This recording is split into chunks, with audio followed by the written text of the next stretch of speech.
But listen, I will listen to what you have to say, because what you've been saying over the last couple of years is proven once again to be true. LeBron James will not play for an NBA title this year. Whether or not he will in the future, we don't know. But let's get to our list. He almost had a quadruple double, which isn't a good thing, because the turnovers were there, but he also, the points, rebounds, and assists were there as well. Grade his performance, so overall grade for LeBron James in Game 6. What is it, Skip? I'm going to give LeBron a break today, because he did have a triple-double, including 19 rebounds.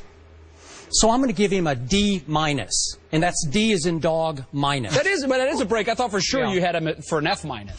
The stat of the night, as you said in your setup, was that he did almost have a quadruple-double. In a do-or-die game on the road, a game that people had favored them to win from the start of the playoffs, LeBron James had 9 turnovers. And what shocked me the most was that at least 6 of them were shockingly unforced errors. They had nothing to do with defensive pressure, and they just took the heart out of his Cavaliers, I thought, because I saw a Prince James that once again was crumbling under the pressure and the expectations to be King James. And I want to point out, Jay and Rob, that the Cavs cut it to 4 with 8:37 left. And that was back-to-back threes. Because he made a couple of threes. Now that broke an 0 for 10 three-point string for LeBron. And the second one was about as awkward-looking a three-point shot as I've ever witnessed. But it did go in. And all of a sudden, Rondo is feeling the heat from LeBron James and misses 2 free throws. Absolutely. And LeBron comes right down and turns it over for the 8th time again and crushes the momentum, and it swings the other way, and eventually Pierce hits the three-pointer, and it's over. In the last 8 minutes of that game, LeBron James, the 2-time MVP, took 3 shots total. He ran from the ball way too much. One of the shots he made, which was an uncontested dunk.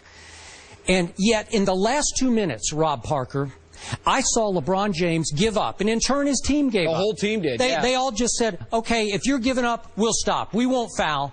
And this was in a way that I could never have imagined a Michael Jordan or a Larry Bird or a Magic Johnson or even a Reggie Miller giving up with the game still a little bit in the balance. For any winner. Anybody. Because you're right, Skip, from that standpoint. I have him as a C-, because I thought the turnovers were just crushing. You know, I understand the other points, the rebounds, that's all fine. The shooting percentage was 8 for 21, which was actually the same percentage the team shot. But you've got to shoot better than 8 for 21. You've got to shoot better, but you can't be so sloppy with the ball. And I think you're right. There was a definite giving up at the end where the Celtics had missed some free throws. You get them to miss 2 or 3 free throws in a row, you knock down a couple Especially of threes. with Rondo handling the ball. There's a chance that you're still in the game. Absolutely. I was stunned that they just said, and you're right, but they were signaled by LeBron James, who at the very end, look at where he was. He wasn't touching the ball. He was pushed all the way out. I just thought to myself, he's not engaged at all. Right. And the final minutes, it was each time he held the ball, the first thing he thought to do was to get rid of it. Like he hot potato. It was a game of hot I think potato. you hit the nail on the head. He raised the white flag first, and you could see it. You could see it when they stopped fouling. The whole team put the white flag up. It was something. I think everybody was stunned as they watched that. All right, how much damage did LeBron James do to his reputation with this series of basketball? Look, obviously, for me, as you well know, all too well, it just confirmed everything I've been saying about him for 3 or 4 years on this show. And so much of it I've been criticized for because I've been unfair and over the top when I talk about LeBron James. And so, Jay, just let me say, for the record right now, I'm offended when people dismiss me as a hater. I don't like that term when it comes to LeBron. If you want to use it in the big picture, that's fine. And it's used towards you a lot, okay, when it comes to LeBron James and others, too. As God is my witness, I don't hate LeBron. I don't know him well. You know him better than I do. But I get the feeling he's really a good guy, nice guy. Maybe he's too nice of a guy. But please don't kill the messenger, because all I ever do, and have tried to do from the start with LeBron James, is just watch closely and tell the truth about what I see. And truth is, from the start, I saw Batman talent, supreme talent, the biggest talent I've ever seen in the NBA. But the intangibles are much closer to Robin. He's Robin more than he's Batman. He's Pippen more than he's Jordan. I think that's a legitimately fair point. If I may speak for those who throw the arrows at you when it comes to haters, answer this, because I think this is something that a lot of folks that listen have a problem with.